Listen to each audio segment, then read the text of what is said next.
O sea, para volver un poquito atrás, cuando yo regresamos de Filipinas, pues yo lo único que quería era, Isolda y yo, pues acompañar a mi hijo. Abrazar a tu hijo. Y ir al final y estar con la familia y estar con el dolor. ¿Cuánto tiempo pasó? 2 días. 2 días tardaste en llegar. Pero yo ya sabía, me acuerdo que Tomás, el embajador, que estaba siguiendo las noticias, porque él fue mi asesor en todo el movimiento, porque tenía además una perspectiva y conoce muy bien la vida política del país. Estuvo siguiendo todo y se entera de que mis amigos, los poetas y los activistas, los había causado mucha indignación y habían empezado a hacer, pusieron una ofrenda en Palacio Gobierno, todavía está allí. Sí. En la entrada del Palacio Gobierno, con los 6 retratos y 6 cruces de los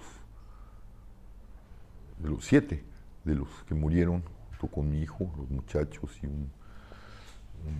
2 adultos, y que todos los días leían poesía y hacían marcha, ¿no? Yo recuerdo que así estábamos viviendo aquí y esperando tu voz, ¿no? Sí. Porque no está en México, no está el poeta. Para volver el poeta Sicilia, ¿no? Entonces era, sí. ¿qué va a decir? Y yo, pues lo que me dice Tomás, mire, está sucediendo esto, ¿no? Es el único dato que yo tenía, dato que a mí no me significaba en ese momento absolutamente nada. Entonces yo llego, evidentemente el Estado, para controlar los daños, porque al Estado no le interesa la justicia, le interesa controlar los daños, y este era un fuerte daño por lo que estaba levantando. Evidentemente nos recogieron, nos facilitaron todo, estaban por nosotros, nos llevaron hasta acá. O sea, estaban tratando y yo llegué y bueno, pues llegué ya llegamos directamente a la funeraria. Y ahí estuvimos y yo veo a mi hija muy alterada, Estefanía, a mis hermanas muy alteradas. 2 años mayor. ¿Cuántos años mayor, Estefanía? 2 años. 2 años, sí. Sí, ella tendría 26. 26. Y estaba muy alterada y me dice, es que ya no aguantamos a la prensa y ahí está el ejército. Y digo, bueno, pues aguántenle, no, vamos a acabar esto. Entonces me acuerdo que salimos ya para llevarlo a Juanito al crematorio y ahí venía la prensa detrás de nosotros. Mi hija y una de mis hermanas estaban ya muy desesperadas. Y entonces llegamos, le digo, no, ya no se alteren, yo veo, llegamos al crematorio y me bajo, ¿no? Y en ese momento se baja la prensa y les digo, a ver, yo sé que quieren entrevistarme, quieren que dé unas palabras, no las voy a dar ahorita, no voy a dar una entrevista, lo único que les pido es que déjenme acompañar a mi hijo hasta el final. Y mañana les doy lo que quieran. ¿Dónde? Digo, allí, sé que levantaron una ofrenda en el palacio, allí los veo. A las 12. Pero retírense, por favor, y déjenos pues, terminar lo que tenemos que terminar y acompañar lo que tenemos que acompañar. Se fueron, y sí, al otro día le digo, Isolda, me voy, ¿no? Ya fuimos por las cenizas, las llevé a casa de su mamá, de mi hija, y ahí estuvimos, y luego ya regresé y le dije, Isolda, me voy a dar la conferencia esta, ya le prometí, y tomé un taxi. Me acuerdo Con mucha fortaleza también. Es a donde voy para volver al vacío, ¿no? Al vacío. Lo único que había era vacío. Yo no sabía qué iba a decir, no sabía qué me iba a encontrar. Iba a cumplir con una palabra, una promesa. Y me bajo del otro lado, me bajo justamente en el extremo opuesto del taxi, porque quería caminar un poco, ¿no? En el lado del Palacio Cortés. Y empiezo a caminar y veo al fondo que está la prensa, había mucha prensa. Veo a mis amigos, algunos de mis amigos, y veo una manta, que era lo que más se destacaba, que estaba arriba justamente de la ofrenda, con unos versos que no recordaba y que en ese momento me acordé de Miguel Hernández. unos versos muy bellos. Hernández, que es un gran poeta del dolor.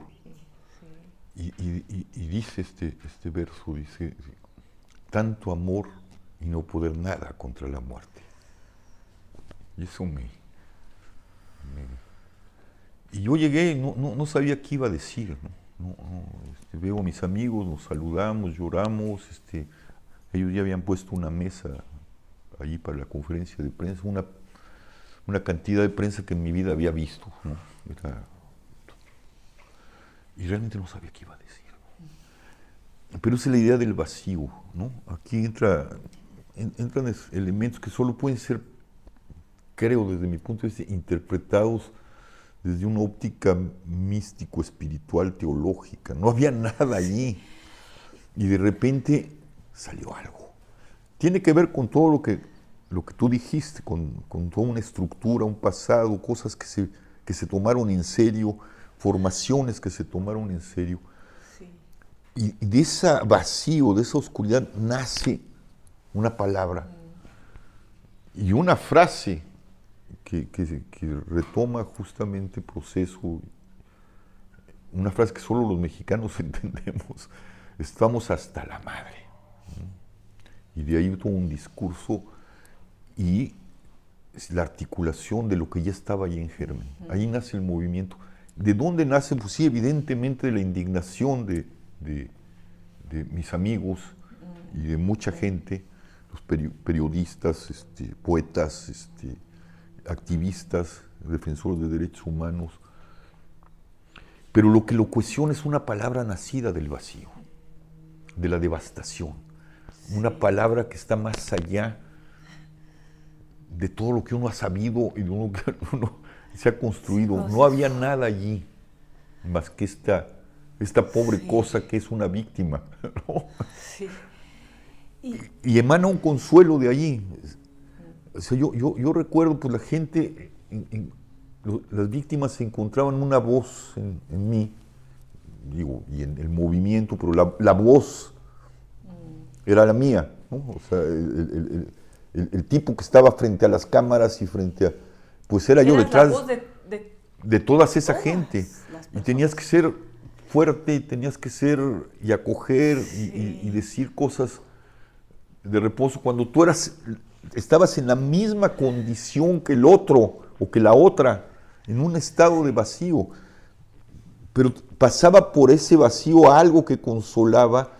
Y yo recuerdo cuando regresamos, porque nos quedamos en la Ciudad de México, en casa de mi hermana, ¿no? Cuando empieza el movimiento. La identificación del otro. Del otro. ¿No? Justo lo contrario que sucede en el vacío. Con los discursos de odio, que es la diferenciación, ¿no? Aquí es lo contrario. Aquí pues es lo contrario. Es el amor. Es el amor. De la vacío está el amor. Decía un gran espiritual, ahorita se me fue un gran espiritual, que trabajaba mucho con discapacitados. Jean Vanier. Tiene una frase que es, hablando de su experiencia con discapacitados, con el sufrimiento, decía, el lugar de la herida es el lugar del encuentro. El del encuentro. Está en la herida, en el vacío que te deja esa herida, está el encuentro con lo más próximo de lo humano, ¿no? Era la identificación del otro contigo y por ahí y la mía también con ellos, pero el que tenías, ¿no?, que ser fuerte era de este. Yo me acuerdo que regresaba a mi casa y en la noche, ya cuando Isolda se había retirado a dormir, yo me sentaba en la banca de una banquita que tiene mi hermana en su jardín. A las 11 de la noche prendía mi cigarro y me ponía a llorar sobre mí mismo, ¿no? Yo que no podía, como si yo fuera otra víctima más en ese vacío. Bueno, era una víctima más y en ese momento podía ser débil, absolutamente débil.